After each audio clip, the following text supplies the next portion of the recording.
Vous êtes-vous déjà demandé pourquoi vous revenez toujours dans le même café ou pourquoi vous choisissez toujours une marque de chaussures plutôt qu'une autre, même lorsque les concurrents proposent des prix plus bas?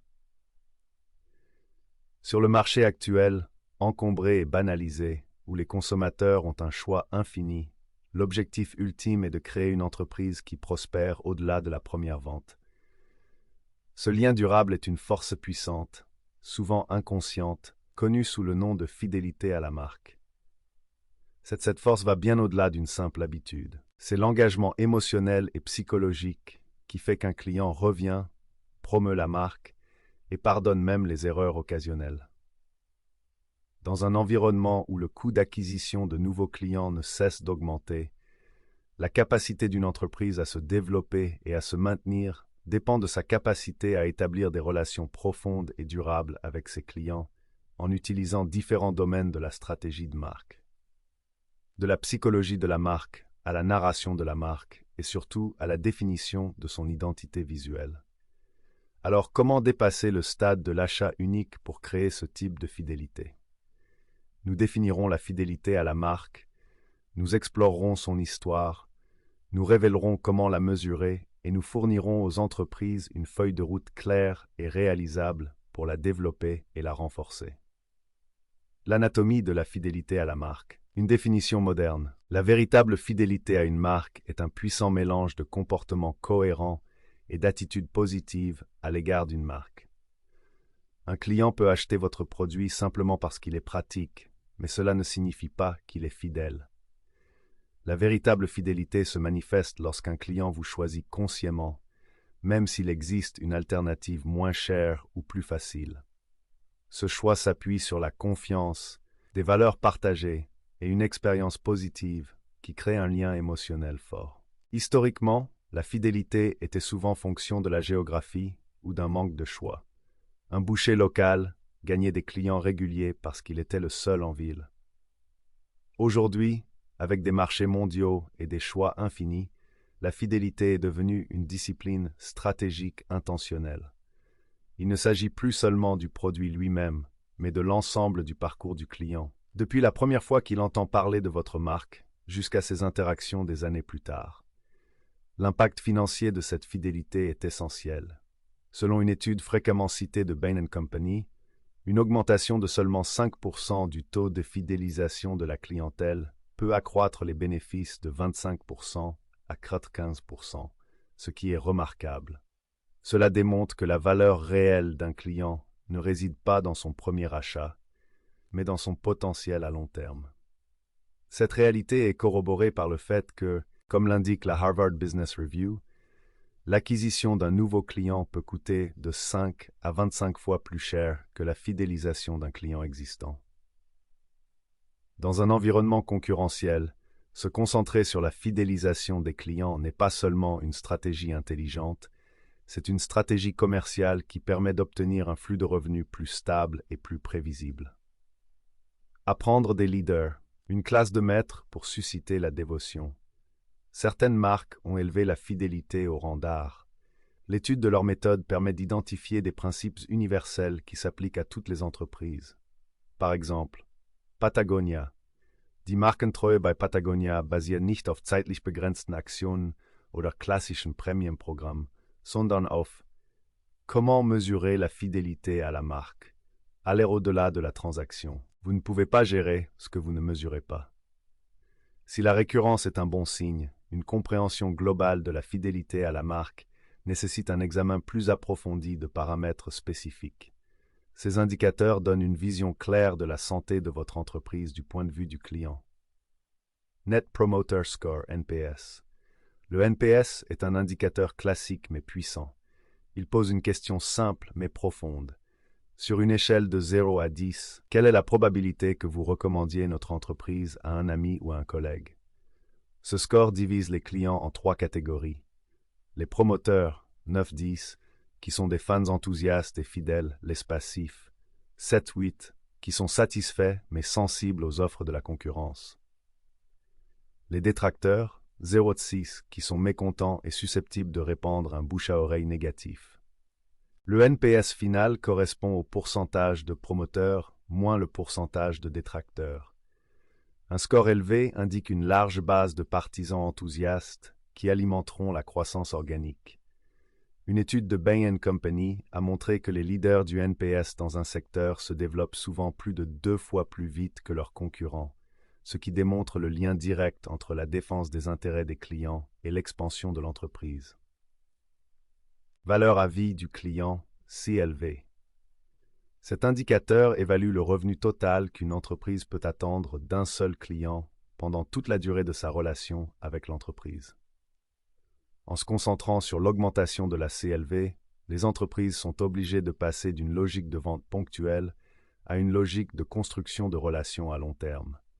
La CLV n'est pas seulement un chiffre, c'est un indicateur stratégique. Lorsque vous comprenez la valeur à vie d'un client, vous êtes plus enclin à investir dans son expérience, sachant que cet investissement vous rapportera beaucoup au fil du temps. Une CLV élevée réduit également votre dépendance à l'égard des efforts coûteux d'acquisition de clients. Taux de fidélisation des clients. Cet indicateur simple mesure le pourcentage de clients qu'une entreprise conserve sur une période donnée. Il s'agit d'un indicateur fondamental de la manière dont vous maintenez votre clientèle engagée et satisfaite. Un taux de fidélisation en baisse est un signe avant-coureur qu'un élément de votre expérience client ne répond pas aux attentes, qu'il s'agisse d'un problème de produit, d'un service client médiocre ou d'un changement dans votre paysage concurrentiel. Un plan d'action stratégique pour développer et améliorer la fidélisation. La fidélisation à une marque n'est pas un projet ponctuel, c'est un engagement permanent envers vos clients. Voici un plan d'action fondé sur les meilleures pratiques des grandes marques. 1. Créez un lien émotionnel avec l'histoire de votre marque. L'histoire de votre marque est son âme. C'est le récit qui va au-delà de vos produits pour établir un lien humain avec vos clients. Commencez par définir votre pourquoi. Pourquoi votre entreprise existe-t-elle? Quels problèmes résolvez-vous? Quelles sont les valeurs que vous défendez? Cette histoire doit être authentique et cohérente sur tous vos points de contact, de votre site web à vos médias sociaux, en passant par l'emballage de vos produits. Pensez à des marques comme Tom's, qui a construit son histoire autour du modèle Buy One, Give One, ou Dove, qui défend la vraie beauté. L'histoire de votre marque est un outil puissant pour créer un lien plus profond. 2. Personnaliser l'expérience client. Les clients d'aujourd'hui s'attendent à une expérience personnalisée et non à une approche unique. Les données montrent que les messages personnalisés peuvent considérablement renforcer l'engagement et la confiance. Utilisez les données dont vous disposez pour créer des interactions significatives. Cela peut être aussi simple qu'un email utilisant le prénom du client ou aussi complexe qu'un moteur de recommandation de produits personnalisés basé sur l'historique des achats et le comportement de navigation du client. L'objectif est de faire en sorte que chaque client se sente vu et compris comme un individu et non comme un simple numéro. Cette démarche peut également s'étendre à votre service clientèle, où les agents peuvent accéder à l'historique d'un client pour lui fournir une assistance plus pertinente et plus empathique. Assurer une communication cohérente et fiable. À l'ère du numérique, la plupart des relations avec les clients se construisent par le biais du courrier électronique. C'est là que le concept de la réputation de l'expéditeur devient essentiel. La réputation de l'expéditeur est une note de confiance attribuée à votre adresse électronique par des plateformes de messagerie telles que Gmail et Outlook. Une réputation d'expéditeur élevée signifie que la plateforme fait confiance à vos courriels et qu'elle est convaincue qu'ils sont légitimes et souhaités par le destinataire. En revanche, si votre score est faible, vos courriels seront envoyés dans le dossier des spams, voire bloqués. Pourquoi est-ce important pour la fidélité à la marque? Parce qu'une communication cohérente est un pilier de la confiance. Si un client s'inscrit à votre lettre d'information ou attend une confirmation d'expédition et que cet email n'arrive jamais dans sa boîte de réception, sa confiance en votre marque s'en trouve érodée. Votre marque apparaît alors comme peu fiable et déconnectée. Une solide réputation d'expéditeur est l'un des fondements d'une stratégie d'email marketing réussie qui est essentielle pour entretenir la fidélité à la marque. Pour maintenir cette réputation, il faut veiller à l'hygiène des listes, éviter les plaintes pour spam et s'assurer que le contenu de vos courriels est utile et pertinent pour votre public. 4. Mettre en place un programme de fidélisation solide. Un programme de fidélisation bien conçu fournit une raison apparente et tangible pour que les clients reviennent. Il s'agit d'un investissement dans votre actif le plus précieux, votre clientèle existante. Les programmes les plus efficaces sont ceux qui offrent plus que de simples réductions. Il peut s'agir d'un accès exclusif à de nouveaux produits, d'invitations à des événements spéciaux ou d'un accès à des ventes anticipées. Un bon programme de fidélisation permet aux clients de se sentir valorisés et récompensés pour leur soutien continu. Par exemple, un programme à plusieurs niveaux peut inciter les clients à dépenser davantage pour obtenir de meilleurs avantages, créant ainsi un sentiment d'accomplissement et un lien plus fort avec la marque. La fidélité est votre héritage. Dans un marché saturé de choix, le succès d'une entreprise se définit par sa capacité à créer des liens durables. La fidélité à la marque n'est pas un mot à la mode. C'est le résultat direct d'un engagement stratégique, fondé sur des données envers vos clients. Il s'agit de construire une marque digne de confiance, cohérente et à forte résonance émotionnelle. Qu'il s'agisse de définir l'objectif principal de votre marque, ou de veiller à ce que vos courriels atteignent de manière fiable la boîte de réception, en maintenant une solide réputation d'expéditeur et une présence soutenue de la marque, chaque action que vous entreprenez est une occasion de renforcer vos relations avec vos clients. Le temps et les ressources consacrées à la fidélisation ne sont pas de simples dépenses.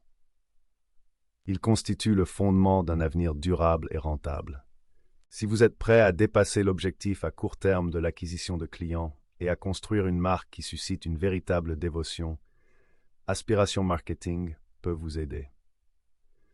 Nous sommes spécialisés dans l'élaboration de stratégies de marque puissantes, dans l'optimisation de la communication numérique et dans l'assurance que votre message atteint son public et résonne profondément, favorisant ainsi le type de fidélité qui dure. Patagonia. La fidélité à la marque Patagonia ne repose pas sur des promotions éphémères, ni sur des programmes de récompense, mais sur comment mesurer la fidélité à la marque. Aller au-delà de la transaction. Vous ne pouvez pas gérer ce que vous ne mesurez pas. Si la récurrence est un bon signe, une compréhension globale de la fidélité à la marque nécessite un examen plus approfondi de paramètres spécifiques. Ces indicateurs donnent une vision claire de la santé de votre entreprise du point de vue du client. Net Promoter Score (NPS). Le NPS est un indicateur classique mais puissant. Il pose une question simple mais profonde. Sur une échelle de 0 à 10, quelle est la probabilité que vous recommandiez notre entreprise à un ami ou à un collègue? Ce score divise les clients en 3 catégories. Les promoteurs, 9-10, qui sont des fans enthousiastes et fidèles, les passifs, 7-8, qui sont satisfaits mais sensibles aux offres de la concurrence. Les détracteurs, 0-6, qui sont mécontents et susceptibles de répandre un bouche-à-oreille négatif. Le NPS final correspond au pourcentage de promoteurs moins le pourcentage de détracteurs. Un score élevé indique une large base de partisans enthousiastes qui alimenteront la croissance organique. Une étude de Bain & Company a montré que les leaders du NPS dans un secteur se développent souvent plus de 2 fois plus vite que leurs concurrents, ce qui démontre le lien direct entre la défense des intérêts des clients et l'expansion de l'entreprise. Valeur à vie du client, CLV. Cet indicateur évalue le revenu total qu'une entreprise peut attendre d'un seul client pendant toute la durée de sa relation avec l'entreprise. En se concentrant sur l'augmentation de la CLV, les entreprises sont obligées de passer d'une logique de vente ponctuelle à une logique de construction de relations à long terme. La CLV n'est pas seulement un chiffre, c'est un indicateur stratégique. Lorsque vous comprenez la valeur à vie d'un client, vous êtes plus enclin à investir dans son expérience, sachant que cet investissement vous rapportera beaucoup au fil du temps. Une CLV élevée réduit également votre dépendance à l'égard des efforts coûteux d'acquisition de clients. Taux de fidélisation des clients. Cet indicateur simple mesure le pourcentage de clients qu'une entreprise conserve sur une période donnée. Il s'agit d'un indicateur fondamental de la manière dont vous maintenez votre clientèle engagée et satisfaite. Un taux de fidélisation en baisse est un signe avant-coureur qu'un élément de votre expérience client ne répond pas aux attentes, qu'il s'agisse d'un problème de produit, d'un service client médiocre ou d'un changement dans votre paysage concurrentiel. Un plan d'action stratégique pour développer et améliorer la fidélisation. La fidélisation à une marque n'est pas un projet ponctuel, c'est un engagement permanent envers vos clients. Voici un plan d'action fondé sur les meilleures pratiques des grandes marques. 1.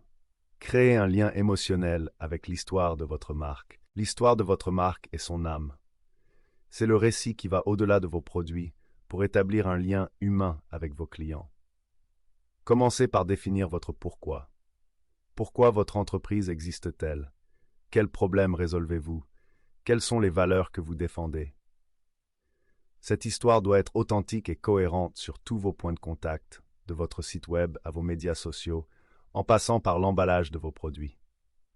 Pensez à des marques comme Tom's, qui a construit son histoire autour du modèle Buy One, Give One, ou Dove, qui défend la vraie beauté. L'histoire de votre marque est un outil puissant pour créer un lien plus profond. 2. Personnaliser l'expérience client. Les clients d'aujourd'hui s'attendent à une expérience personnalisée et non à une approche unique. Les données montrent que les messages personnalisés peuvent considérablement renforcer l'engagement et la confiance. Utilisez les données dont vous disposez pour créer des interactions significatives. Cela peut être aussi simple qu'un email utilisant le prénom du client, ou aussi complexe qu'un moteur de recommandation de produits personnalisés basé sur l'historique des achats et le comportement de navigation du client. L'objectif est de faire en sorte que chaque client se sente vu et compris comme un individu et non comme un simple numéro. Cette démarche peut également s'étendre à votre service clientèle, où les agents peuvent accéder à l'historique d'un client pour lui fournir une assistance plus pertinente et plus empathique. 3. Assurer une communication cohérente et fiable. À l'ère du numérique, la plupart des relations avec les clients se construisent par le biais du courrier électronique. C'est là que le concept de la réputation de l'expéditeur devient essentiel. La réputation de l'expéditeur est une note de confiance attribuée à votre adresse électronique par des plateformes de messagerie telles que Gmail et Outlook. Une réputation d'expéditeur élevée signifie que la plateforme fait confiance à vos courriels et qu'elle est convaincue qu'ils sont légitimes et souhaités par le destinataire. En revanche, si votre score est faible, vos courriels seront envoyés dans le dossier des spams, voire bloqués. Pourquoi est-ce important pour la fidélité à la marque? Parce qu'une communication cohérente est un pilier de la confiance. Si un client s'inscrit à votre lettre d'information ou attend une confirmation d'expédition et que cet email n'arrive jamais dans sa boîte de réception, sa confiance en votre marque s'en trouve érodée. Votre marque apparaît alors comme peu fiable et déconnectée. Une solide réputation d'expéditeur est l'un des fondements d'une stratégie d'email marketing réussie, qui est essentielle pour entretenir la fidélité à la marque. Pour maintenir cette réputation, il faut veiller à l'hygiène des listes, éviter les plaintes pour spam et s'assurer que le contenu de vos courriels est utile et pertinent pour votre public. 4. Mettre en place un programme de fidélisation solide. Un programme de fidélisation bien conçu fournit une raison apparente et tangible pour que les clients reviennent. Il s'agit d'un investissement dans votre actif le plus précieux, votre clientèle existante. Les programmes les plus efficaces sont ceux qui offrent plus que de simples réductions. Il peut s'agir d'un accès exclusif à de nouveaux produits, d'invitations à des événements spéciaux ou d'un accès à des ventes anticipées. Un bon programme de fidélisation permet aux clients de se sentir valorisés et récompensés pour leur soutien continu. Par exemple, un programme à plusieurs niveaux peut inciter les clients à dépenser davantage pour obtenir de meilleurs avantages, créant ainsi un sentiment d'accomplissement et un lien plus fort avec la marque. La fidélité est votre héritage. Dans un marché saturé de choix, le succès d'une entreprise se définit par sa capacité à créer des liens durables. La fidélité à la marque n'est pas un mot à la mode, c'est le résultat direct d'un engagement stratégique fondé sur des données envers vos clients. Il s'agit de construire une marque digne de confiance, cohérente et à forte résonance émotionnelle. Qu'il s'agisse de définir l'objectif principal de votre marque ou de veiller à ce que vos courriels atteignent de manière fiable la boîte de réception en maintenant une solide réputation d'expéditeur et une présence soutenue de la marque, chaque action que vous entreprenez est une occasion de renforcer vos relations avec vos clients. Le temps et les ressources consacrées à la fidélisation ne sont pas de simples dépenses. Ils constituent le fondement d'un avenir durable et rentable. Si vous êtes prêt à dépasser l'objectif à court terme de l'acquisition de clients et à construire une marque qui suscite une véritable dévotion, Aspiration Marketing peut vous aider. Nous sommes spécialisés dans l'élaboration de stratégies de marque puissantes, dans l'optimisation de la communication numérique et dans l'assurance que votre message atteint son public et résonne profondément, favorisant ainsi le type de fidélité qui dure.